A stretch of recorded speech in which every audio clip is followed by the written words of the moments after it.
There used to be a time when the left stood for peace, love, and recycling bins. Now it's mass protests, moral hysteria, and bake sales for terrorists on the anniversary of Jews being killed.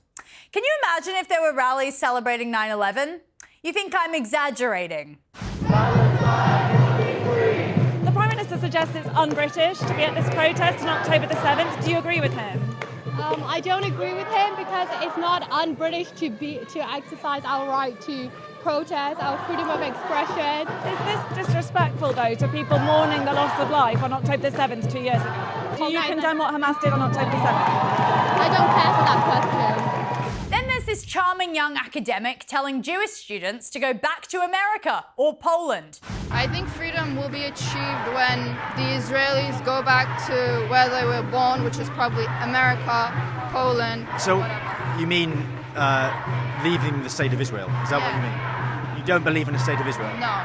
The irony. She's probably doing a degree in inclusion and equity. Judging from her accent, she didn't grow up here.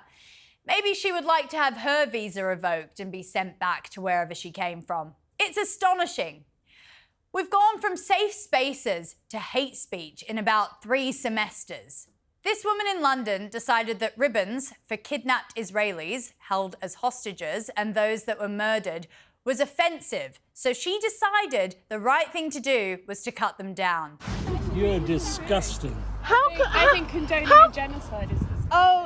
This video from North London was circulating on social media. A woman cutting down ribbons put up for the Israelis still being held hostage in Gaza. And just when you think it couldn't get worse, along come the activists chanting that they'll show up louder than the first October the 7th. We must show up! We must show up! Stronger than we did the first October 7th! Louder than we did the first October 7th! Louder? You mean the day innocent civilians were slaughtered? What's next? The commemorative merch? This happened on the streets of New York. Can you imagine if that was about 9/11? Ah yes, right on cue. The Hamas bake sale. Cupcakes for jihad. Brownies for the cause. It's like the Great British Bake Off if they had a technical challenge and it was moral bankruptcy. And while we're on performance art, this bride decided her wedding day was the perfect time to accuse the UK government of genocide and demand trans rights. Most brides worry about the seating chart. This one was plotting regime change between the starters and the speeches. The ethnic cleansing of the Palestinian people is a horror that cannot be ignored.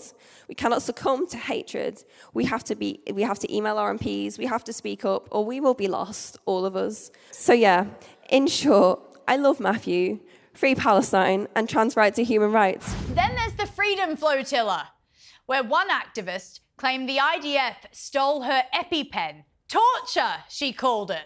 I can only imagine what Palestinians go through, but there was all kinds of assault. We refused access to water, medication. They stole my EpiPen from me. Forget the rockets, forget the hostages. The missing EpiPen is the real war crime here. Someone call amnesty. The Benadryl's gone rogue. And what Israel did was mainly not to illegally abduct us in international waters and abuse us in prison, but it was that it stopped a humanitarian mission. Oh, Greta, you were tortured. You mean rescued by the IDF for your safety. They clothed you, they fed you, and they put you on a plane back to Europe. I think this hostage, who was made to dig their own grave by Hamas, would struggle with your definition of torture, Greta. Meanwhile, Yasser Arafat's daughter is reportedly worth $8 billion. Yes, $8 billion. His daughter's worth $8 billion that was gathered in foreign aid. Meanwhile, the people of Gaza live in abject poverty, and Israel is required to foot the bill on all accounts. Like, nobody's demanding that she help Gaza. Turns out resistance is an excellent investment portfolio. Who knew socialism paid this well? And yet Israel gets blamed for the hunger of the Gazans. How about asking Hamas to feed the very people that elected them into power?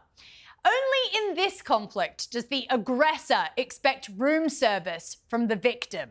And back here in Britain, the future leaders of our enlightened society, students at King's College, are calling for one state. For those still pretending not to know, that means no Israel.